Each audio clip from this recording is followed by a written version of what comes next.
Apareceu aqui e falou, Papa Paulo. Que maravilha. Aí, então, Então, com todo respeito aos irmãos da Igreja Romana, eu tenho carinho e respeito. não, porque você brincar com o Papa não quer dizer que seja falta de respeito à Igreja. De forma nenhuma. Eu cansei de fazer a imitação do Papa anterior, né, que ele falava... Tirava um cochilo, mas e daí? Isso não é desrespeito com a Igreja. Entende que não? Não. Então, João, o que acontece é o seguinte, nos acordos que aconteciam entre os reinados, aí eu já falei que obrigaram... Em que século? O século IV, V. Obrigou a Inglaterra a ficar. E você sabe que os acordos que os papas eles fizeram com os reis, você não tinha como negar. Porque logo em seguida vem Inquisição, vem Cruzada, ninguém podia negar. E o Papa foi criando então as leis, unindo todo mundo a Roma, porque como era a igreja? Era a igreja de Cristo espalhada pelo mundo. A igreja una, santa, católica e apostólica. Né? Romana, 313, com a conversão de Constantino. Mas, aí foram criando leis. Dentre elas a do ano 1000 e alguma coisa, que obrigava o celibato, que você sabe que é uma coisa, não é bíblico, não é divino, é uma decisão do Papa. A hora que ele quiser, ele revoga. É quase que uma... Me parece que se você escolhe ser um sacerdote da Igreja Católica, eu tenho a impressão que o celibato é quase, a castidade é quase que uma oferenda que você faz. Isso, a partir do ano 1000. Agora, as pessoas não sabem que no Oriente os padres católicos romanos, os uniatas, são casados. Que também foi um acordo político para não perder a Igreja do Oriente. Então, veja, sempre a política está no meio.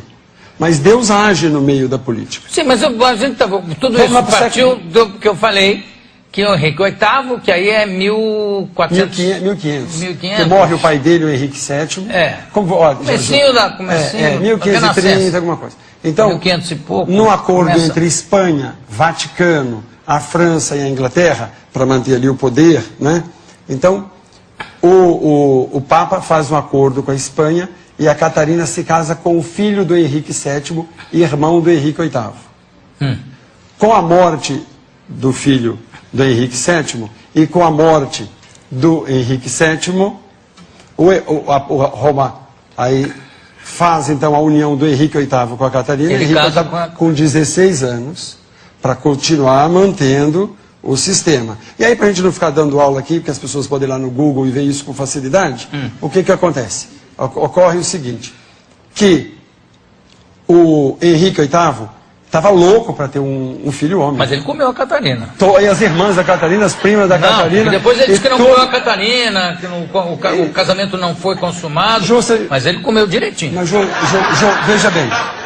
Padre, que comeu. Ele não só comeu a Catarina, ele comeu todas.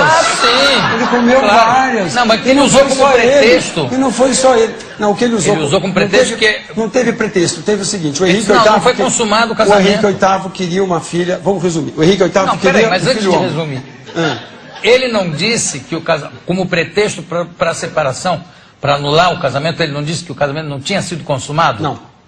Eles faziam aqueles acordos, aquelas reuniões. Pode ir no Google, todos está lá. Vai lá no Google que dizem assim, ó, cuidado com o que dizem no Google de mim e de você. O que acontece é o seguinte, era acordo. Então eles faziam os acordos e precisava continuar casado.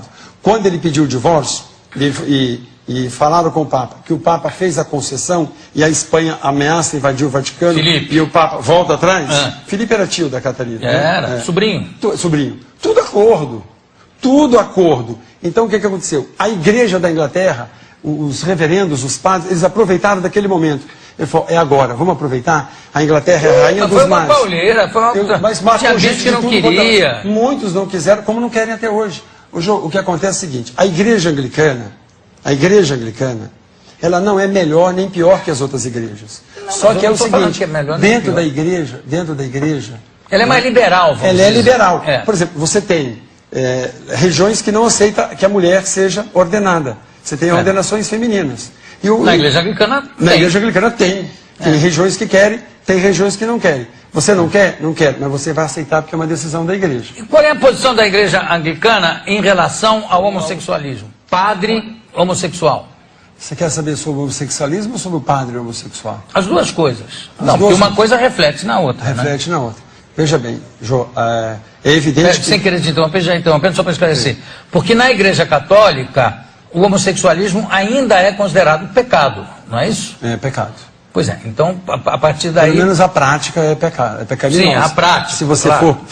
for, saiu agora um documento da CNBB dizendo que se você for gay e for celibatário... ou Não seja, sair do armário? Não sair do armário, não há problema. Dentro do armário, pode.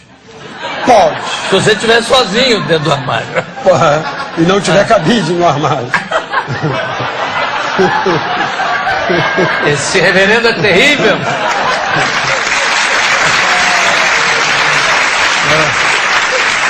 Jô, Mas então, vamos lá, qual é a vamos lá. posição? A posição é a seguinte, o que acontece é que nós somos seres humanos.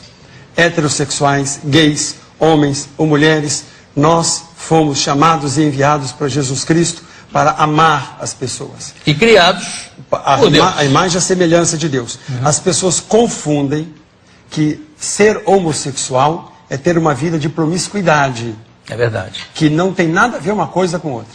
Aliás, as maiores atrocidades feitas por seres humanos não foram por homossexuais, foram por heterossexuais em todos os sentidos. Em todos, dentro da igreja e fora da igreja. Tá então, pelo menos a mim, eu, reverendo Aldo e os colegas, nós da Igreja Anglicana do Brasil e os anglicanos que eu conheci no Canadá, nos Estados Unidos e da Inglaterra, nós amamos e queremos as pessoas na nossa igreja. Eu tenho amor a todas as pessoas. Se alguém chegasse para Cristo, para conversar com Ele, para falar com Ele, para dizer assim, eu te quero, eu te amo, eu quero o seu abraço, eu quero o seu carinho, eu quero o seu olhar, Jesus ia olhar, ia abraçar, e não ia... Ó, Jô, saiu agora, você já sabe, uma pesquisa dizendo o seguinte, o nosso cérebro, nós temos, já está provado cientificamente, que há uma diferença entre o homossexual e o heterossexual. Isso não é doença, nós nascemos assim, nós fomos feitos assim. Todos são criaturas feitas à imagem e à semelhança de Deus. Principalmente o homem confunde, né? Acha que Deus é que é feito a nossa imagem e semelhança. Tem muitos que confundem. Né? Aliás, o que tem de donos da verdade por aí, né? Você veja, tem gente que é dona da verdade. Há 41 anos atrás, o Dr. Zerbini fez o primeiro transplante de coração no Brasil. Eu dei aula no Colégio Pio XII e no Colégio São Luís dos Jesuítas. Dei aula de educação religiosa, até quando eu fui para a Anglicana, evidentemente que são colégios católicos romanos. Então, o Dr. Zerbini disse para mim assim, quando eu fui fazer o meu primeiro transplante, quem mais me perseguiu foi a igreja. Hoje você tem bispos e padres que fazem transplante. Não, em pesquisa de célula-tronco também dá um problema sério. Eu fui uma vez uma igreja, eu fazia casamentos em algumas igrejas de São Paulo, porque a igreja anglicana está lá no livrinho dizendo assim, todo padre católico romano, metodista, presbiteriano, luterano, as igrejas históricas, podem celebrar abertamente na igreja anglicana. E nem sempre a gente recebe reciprocidade, mas não é por causa disso que eu vou fechar. Então, outro dia, uma igreja famosa, das mais conhecidas de São Paulo, o padre me ligou e falou, olha, desculpa, reverendo Aldo, até me chamou de Aldo, a gente se trata, falou, desculpa, mas você não vai mais poder fazer casamento aqui, né? Porque uma comissão foi reclamar ao bispo que você casa divorciados, que você dá comunhão para criança, que tem gays que frequentam a sua comunidade, que você é a favor do estudo das células-tronco, que lá nas creches com as suas crianças você faz reunião com as mães e prega, né, o uso do preservativo, da vasectomia. Falei, tudo bem, não há problema, eu não vou mudar a minha opinião para poder celebrar no seu templo. Né? Eu vou fazer aquilo que eu acredito, aquilo que eu creio. Então, ser anglicano, Jô, olha, eu garanto a você que se eu fizer uma pergunta a essa plateia e perguntar a você, não estou pedindo para ninguém mudar de igreja, independente da igreja que você frequenta, eu provo que todos vocês aqui e que você tem o conceito anglicano dentro de você. Você é contra ou a favor do estudo das células-tronco? Eu sou a favor. Você acha que as crianças devem ficar na rua jogadas nos faróis ou que a gente tem um controle de natalidade onde o médico é que vai dizer para a mãe o que ela tem que fazer e não o padre? Não é isso? Pronto. Os homossexuais têm que ser excluídos da igreja ou incluídos da igreja? Então você é anglicano.